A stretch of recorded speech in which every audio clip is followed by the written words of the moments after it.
Hello everyone, I hope you guys are doing well. Today we are going to study part third of chapter third, that is heat.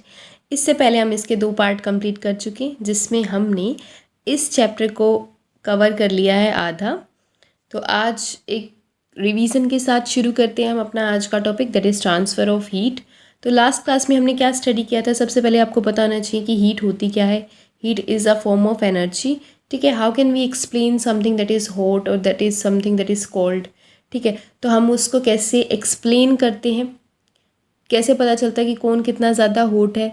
ठीक है, तो उसका temperature actually में कैसे हम पता करते हैं, तो वो हम करते हैं थर्मामीटर के थ्रू, जिसको हमने डिटेल में लास्ट क्लास में स्टडी किया है।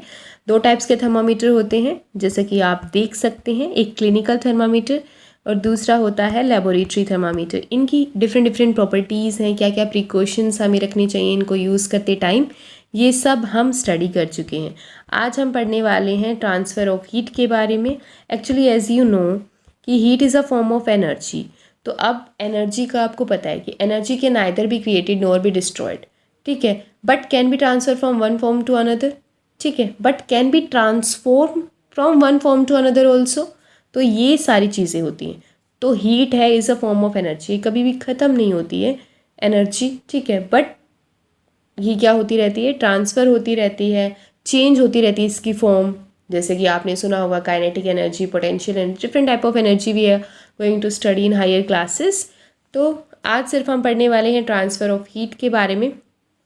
लास्ट क्लास में हमने इसको थोड़ा सा डिस्कस कर लिया था कि what is actually transfer of heat. As you know, जैसा कि आपको पता है, जब हम बात करते हैं किसी भी चीज़ के ट्रांसफ़र की, तो इसमें क्या होगा, या तो एक ही सब्सटेंस के अंदर यहाँ से यहाँ पर ट्रांसफ़र हो रहा हो, या हमारे पास 2 सब्सटेंस हो, ये सारे केसेस हो सकते हैं। ठीक है, या फिर एक सब्सटेंस है, एक सराउंडिंग है। ठीक है, ऐसा होगा। तो ये सारे केसेस होंगे जिसमें क्या होगा, हीट का ट्रांसफ़र होगा। ठीक है, I hope this is clear. ठीक है, तो heat can be transferred from a hot object to a cold object. हमेशा यही रहेगा कि हायर टेम्परेचर से लोअर टेम्परेचर की तरफ क्या होगा, ट्रांसफ़र होगा हीट का। ठीक है, और 3 डिफरेंट वेज यहाँ पर हमें डिस्कस करनी है। और कब तक हीट का ट्रांसफ़र होता रहेगा, जब तक कि दोनों का टेम्परेचर क्या ना हो जाए, सिमिलर ना हो जाए। ठीक है, I hope this is clear.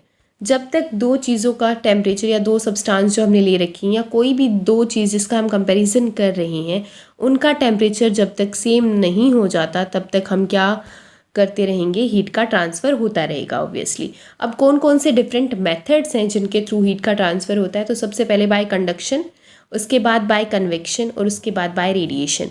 अब इन तीनों में क्या डिफरेंस है, इनमें कैसे जो हीट का ट्रांसफ़र है वो होता है, किस किस चीज़ के अंदर होता है, ये सब कुछ डिफरेंट होता है। अगर हम कंडक्शन की बात करें, बट इसमें सिमिलर क्या है कि इनमें क्या होता है, ट्रांसफ़र ऑफ हीट।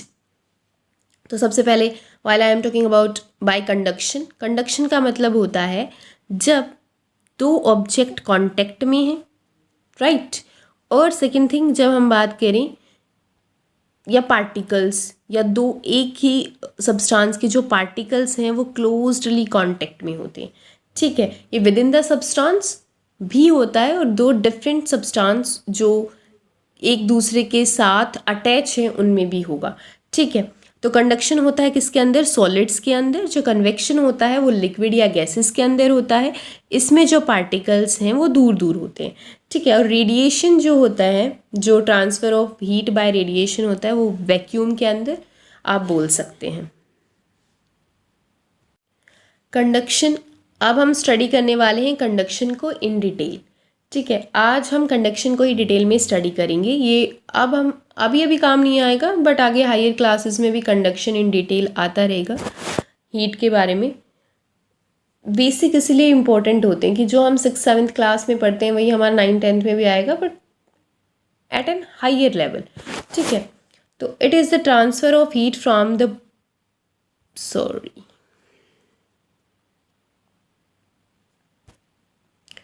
तो it is the transfer of heat from the hotter part of a material to its colder part।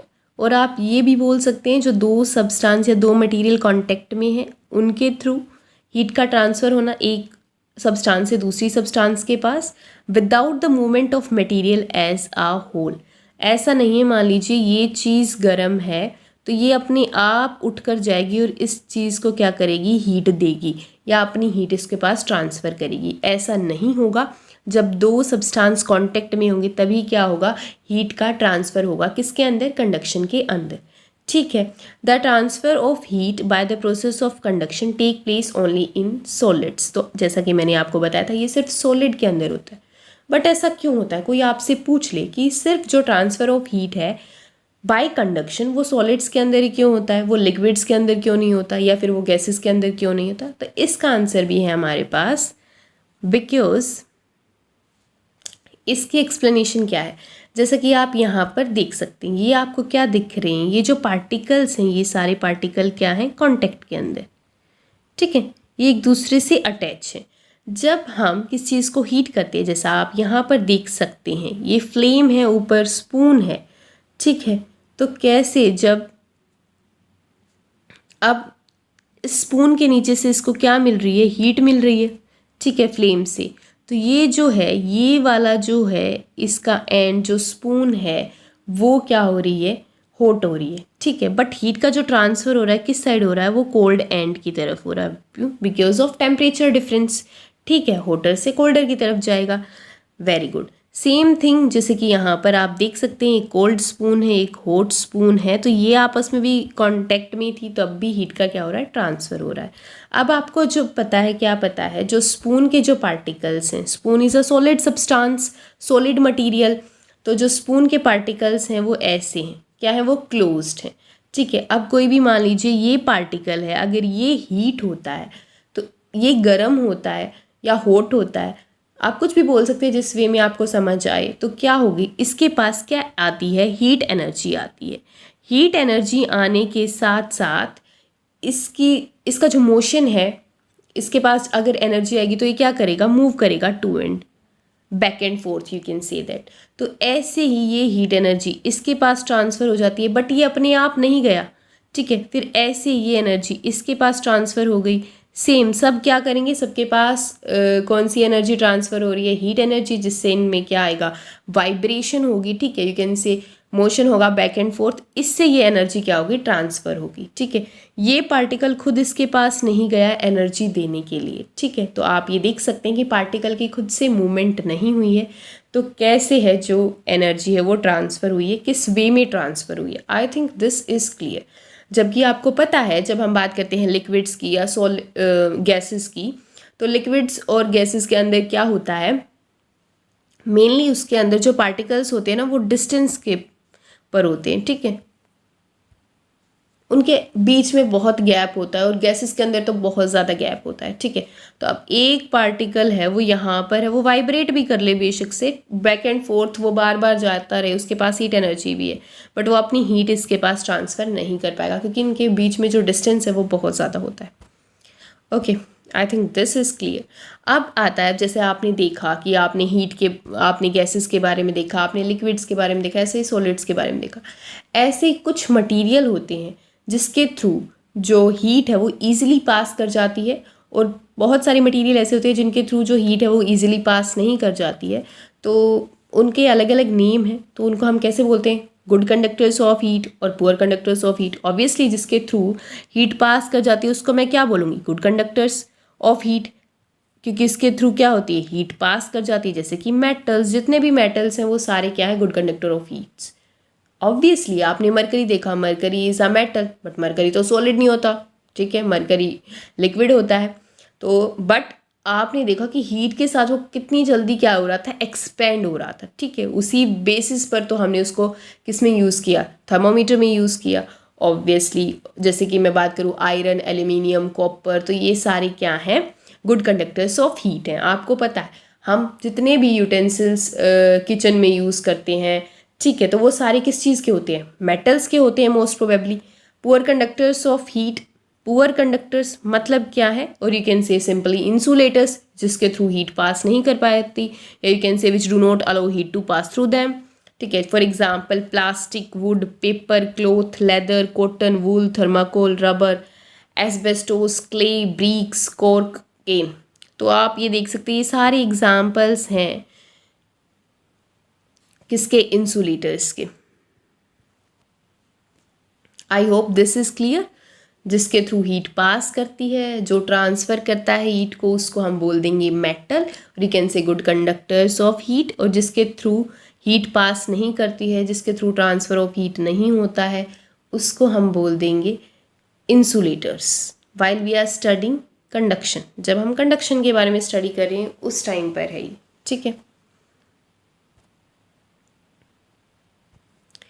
Next, अब आपको दिख रहा है क्या, uses of good conductors and poor conductors of heat. अब देखो, दिस इज इंसुलेटर,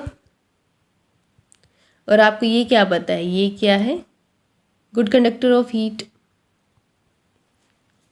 ठीक है। अब दोनों का हमें इकट्ठा यूज़ करना पड़ता है। मेटल पेन किस लिए इम्पॉर्टेंट है, क्योंकि विदाउट दिस जो ट्रांसफ़र है वो हीट का हो ही नहीं पाएगा, ठीक है। अगर मेटल पेन नहीं होगा तो हीट का ट्रांसफ़र नहीं हो पाएगा, जिससे जो खाना है इसके ऊपर जो फूड है वो कुक ही नहीं होगा, बिकॉज हीट का तो ट्रांसफ़र होगा ही नहीं, ठीक है। तो ये हमारी कुछ यूज़ का नहीं रहेगा, इसीलिए transfer of heat metal pan के थ्रू होता है, ठीक है। और हम इसको पकड़ेंगे कैसे, अगर ये भी मेटल का होगा तो हम इसको पकड़ नहीं पाएंगे, क्योंकि वो भी क्या हो जाएगा, ट्रांसफ़र ऑफ हीट से वो भी गर्म हो जाएगा, उसका टेम्परेचर भी इंक्रीज़ कर जाएगा। आई hope this is clear. Next, आपने बहुत बार क्या देखा होगा कि बहुत सारे, एक होता है प्रिंसिपल, और यू कैन से उसके बेसिस पे बहुत सारे एग्जाम्पल्स होते हैं। और आपको पता है साइंस है तो बहुत सारे फिनोमेना डायरेक्टली हम यूज़ करते हैं, ठीक है। तो हर एक चीज़ जो भी हम यूज़ करते हैं उसके पीछे कोई ना कोई लॉजिक होता है जो हम बिल्कुल भी ध्यान नहीं देते हैं। तो सिंपल साइंस का लॉजिक है, हम देख सकते हैं, यूजिंग 1 थिक वुलन ब्लैंकेट और 2 thin woollen blanket joint together. आप अगर कोई आपको बोले, अगर आपको सर्दी लग रही है तो आपको एक ब्लैंकेट चाहिए बड़ा मोटा, या फिर 2 पतले पतले ब्लैंकेट है, उससे ज़्यादा ठंड रुकेगी, तो कौन सा बेटर ऑप्शन है? अगर मैं आपसे पूछूं तो विच इज़ बेटर? ऑब्वियसली जो 2 थिन वुलन ब्लैंकेट हैं वो वाला बेटर है। कैसे बेटर है? जैसे हमने पुअर कंडक्टर के बारे में पढ़ा, तो air is a poor conductor of heat, ठीक है। तो एयर के जो पार्टिकल्स हैं, क्यों है भाई पुअर कंडक्टर ऑफ हीट? क्योंकि जो एयर के पार्टिकल्स हैं वो दूर दूर होते हैं, तो इनके थ्रू जो हीट, अगर एक वॉर्म हो गया, मान लीजिए एक जो पार्टिकल कांटेक्ट में है वो हीट हो गया, तो उससे के थ्रू दूसरा पार्टिकल हीट नहीं होगा, ठीक है। इस वजह से इसीलिए जब हमने एक, मान लो एक वुलन ब्लैंकेट लिया, ठीक है, उसके बाद हम उसके ऊपर दूसरा जब लेते हैं तो बीच में जो स्पेस होता है उसके अंदर एयर ट्रैप हो जाती है, और जब एयर ट्रैप होती है तो वो अपने थ्रू हीट को ट्रांसफ़र नहीं होने देती। तो हीट को ट्रांसफ़र नहीं होने देगी तो लॉस ऑफ हीट नहीं होगा, और हीट का लॉस नहीं होगा तो हम क्या फील करेंगे, वार्म फील करेंगे 2 ब्लैंकेट्स के अंदर। I think this is clear. Next है, feather of birds keep them warm in cold weather due to air trapped in them. तो सभी का जो एग्जाम्पल है, जो सबके पीछे यू कैन से जो फिनोमिना है, जो लॉजिक है वो सेम है, ठीक है। एयर ट्रैप हो जाएगी इसके अंदर, अब एयर ट्रैप हो गई तो वो हीट को ट्रांसफ़र नहीं होने देगी, ना ही तो सराउंडिंग की हीट को अंदर आने देगी, ना ही अंदर की हीट को सराउंडिंग में, ठीक है। अब construct houses in such a way that they are not affected much by the heat और आउटसाइड। जैसे आपको पता है सर्दियों में हमें क्या चाहिए, हीटर चाहिए, ठीक है, उसमें भी बहुत सारी एनर्जी यूज़ होती है, बहुत सारी इलेक्ट्रिसिटी वेस्ट होती है। और गर्मियों में हमें चाहिए फ़ैन, कूलर, एसी, उसमें भी बहुत सारी जो हीट और you can say electricity waste होती है। तो इससे ऑब्वियसली एनर्जी ही वेस्ट हो रही है। तो इसीलिए जो बिल्डिंग्स होती हैं और जो यू कैन से दैट जो हाउसेस होते हैं वो कैसे कंस्ट्रक्ट किए जाएँ, इस वे में कंस्ट्रक्ट किए जाएँ कि जो हीट है ना ही तो हीट का ट्रांसफ़र ना हो बेसिकली, ठीक है। तो इस वे में क्या यूज़ किया जाता है, ब्रिक्स यूज़ की जाती हैं जो होलो ब्रिक होती हैं, ठीक है। अंदर से एम्प्टी स्पेस होता है, ठीक है, जिससे क्या होगा, एयर उसके अंदर ट्रैप हो जाएगी, और एज़ यू नो अगर एयर उसके अंदर है तो वो क्या नहीं होने देगी, हीट का ट्रांसफ़र नहीं होने देगी, और ये कोल्ड और हॉट वेदर दोनों के लिए ही क्या है, बेनिफिशियल होगा। नेक्स्ट हमें क्या पढ़ना है, अब देखो, sometimes 2 things which are at the same temperature feel like they are at different temperatures, one being cold and the other being warm. What is it? आपने देखा होगा कि सर्दियों में जब भी आप कोई यू कैन से कोई मेटल ऑब्जेक्ट है उसको टच करते तो वो बहुत ज़्यादा ठंडा होता है, ठीक है। कभी फील किया है बहुत ही ज़्यादा आपको कोल्ड लगेगा। एक्चुअली उसके अंदर जो लॉजिक होता है वो क्या होता है, जब सर्दियों में हम किसी भी मेटल ऑब्जेक्ट को टच करते हैं जो कि गुड कंडक्टर होता है हीट का, ठीक है, ट्रांसफ़र ऑफ हीट जिससे इजीली हो जाती है। जैसे ही हमारे हैंड्स क्या है, एज वी आर लिविंग, तो हमारे हैंड्स के पास क्या है, हीट एनर्जी है, वॉर्म है वो, ठीक है। और जैसे ही वो दूसरे ऑब्जेक्ट को टच करते हैं, जैसे ही ये हैंड दूसरे ऑब्जेक्ट को ये इसको टच करता है, तो क्या होगा, ये जो मेटल ऑब्जेक्ट है ये क्या कर लेगा, हैंड की हीट को अपने अंदर ले लेगा। That is transfer of heat हो जाएगा कांटेक्ट में आने के बाद, ठीक है, from higher temperature to lower temperature. इसका होने के बाद क्या होगा, आपको सडनली जब आपके हाथ से जो हीट है वो ट्रांसफ़र हो जाएगी तो आपका हाथ क्या हो जाएगा, कूल, कोल्ड फील करोगे आप, यही होता है, ठीक है। बट जब हम वुड को टच करते हैं, ठीक है, या फिर प्लास्टिक को टच करते हैं तो हमें ऐसा फील नहीं होता है। क्यों? क्योंकि they are poor conductor of electricity and heat. Obviously हम यहाँ पर हीट की बात करें तो they are poor conductor of heat, ठीक है। I think this is clear. अब जो एनसीईआरटी के अंदर एग्जाम्पल्स हैं हम उनको भी देख लेते हैं because they are also important, but basically जो मेन था वो मैंने बता दिया है। अगर फिर भी कुछ समझ में आए you can write on the comment section. Activity 3.6. Take a rod or flat strip of a metal, say of aluminium or iron. Fix a few small wax pieces on the rod. These pieces should be at nearly equal distances. बिल्कुल भी tension नहीं लेना है, अगर समझ नहीं आ रहा तो मैं क्या बोल रही हूँ हम नीचे देखेंगे हमने एक्चुअली में क्या लिया है। Clamp the rod to a stand. If you do not find a stand, you can put one end of the rod in between bricks. Now heat the other end of the rod and observe what happens to the wax pieces. Do these pieces begin to fall? Which piece falls the first? Do you think that heat is transferred? ठीक है, आप यहाँ पर देख सकते हैं, ये आपको क्या दिखाई दे रहा होगा, आपको क्या दिख रहा है, ये दो ब्रिक्स हैं, इनके बीच में एक मेटल की जो रोड है ये लगा रखी है और आपको दिख रहा होगा ये मेटल रोड के ऊपर वैक्स के पीसीज हैं ये लगा रखे हैं, ठीक है। आपको पता है वैक्स है, हीट होने से क्या हो जाता है, पिघल जाता है, ठीक है, मेल्ट हो जाता है, ठीक है। और ये यहाँ पर आपको कैंडल दिख रही होगी, कैंडल जला रखी है, ठीक है। तो इससे क्या हो रहा है, ये इस एंड से क्या हो रही है, ये गर्म हो रहा है, ये हीट हो रहा है, ठीक है। अब यहाँ पर कैंडल जला रखी है तो ये वाला एंड गर्म हो रहा है। आप देखेंगे टाइम के साथ साथ क्या हो जाएगी, हीट क्या होगी, ट्रांसफ़र हो जाएगी और ये जो सारा वैक्स है ये टाइम टू टाइम पिघल जाएगा, ठीक है। The process by which heat is transferred from the voter and, जो कैंडल थी वहाँ से जो होटर एंड था टू द कोल्डर एंड, उस होटर एंड से ट्रांसफ़र होना किसका, हीट का, किस तरफ, कोल्ड एंड की तरफ, of an object is known as conduction, जो हमने डिटेल में स्टडी किया है। In solids generally the heat is transferred by the process of conduction. Solids के अंदर जनरली मतलब हमेशा, साइंस के अंदर एक्सेप्शंस होते हैं, इसीलिए ये कभी भी बिल्कुल पक्का ऐसा नहीं बोलते हाँ जब तक एक्सेप्शंस ना हो। तो जनरली सॉलिड्स के अंदर जो हीट है वो कंडक्शन के थ्रू ही ट्रांसफ़र होती है। Do all substances conduct heat easily, क्या सभी सब्सटेंसेस हीट को ईजिली कंडक्ट करती हैं, that is good conductors of heat and bad conductors of, और poor conductors of heat, that is insulator, जिसके बारे में हमने स्टडी किया था, that is metallic pan which is a good conductor of heat, and plastic और wooden handle, इसी के थ्रू तो हम अपनी लाइफ को you can say that easy बना सकते हैं। सिंपली अगर मेटल का हैंडल है, वुड का हैंडल नहीं है तो हम उसको पकड़ नहीं पाएंगे, बट सिंपली अगर वुडन हैंडल है और प्लास्टिक हैंडल तो ईजिली हम उसको मेटल पेन को अपने हाथ से उठा सकते हैं, ठीक है, होल्ड कर सकते हैं। नेक्स्ट एक्टिविटी 3.7 अब क्या बताती है, heat water in a small pan और a beaker, collect some articles. जैसे कि आप देख सकते हैं ऊपर हमने एक बीकर देखा था, हम फिर से देख लेंगे, और हमें उसके अंदर डिफरेंट आर्टिकल्स, कुछ आर्टिकल्स मेटल्स के बने होंगे, कुछ आर्टिकल प्लास्टिक के होंगे, कुछ आर्टिकल वुडन होंगे, आप देख सकते हैं। तो क्या होगा, ये किस लिए एक्टिविटी की हमने, पुअर कंडक्टर्स ऑफ हीट और you can say that good conductor of heat को डिफ्रेंशिएट करने के लिए, ठीक है। जैसा कि आप यहाँ पर देख सकते हैं, conduction of heat by different materials आप यहाँ पर देख सकते हैं। अगर मैं बोलूँ जो टेम्परेचर है, ये जो सब्सटेंस मैंने डाली हैं इनका, और या यू कैन से जो यूटेंसिल्स मैंने डाले हैं और जो वाटर इस बीकर के अंदर है उसका सेम है, तो कुछ डिफरेंस आएगा किसी भी चीज़ में? यू कैन से ट्रांसफ़र ऑफ हीट में कोई डिफरेंस आएगा? बिल्कुल नहीं, क्योंकि इक्वल टेम्परेचर्स के ऊपर जो हीट का ट्रांसफ़र है वो नहीं होता है। ठीक है, जब टेम्परेचर डिफरेंस होता है तभी हीट का ट्रांसफ़र होगा। ठीक है, this is important point, you also have to note. ठीक है,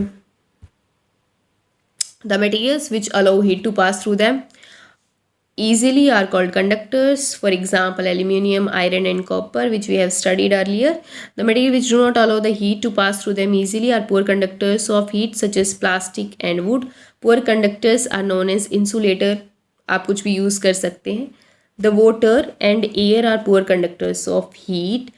Then how does the heat transfer take place in these substances?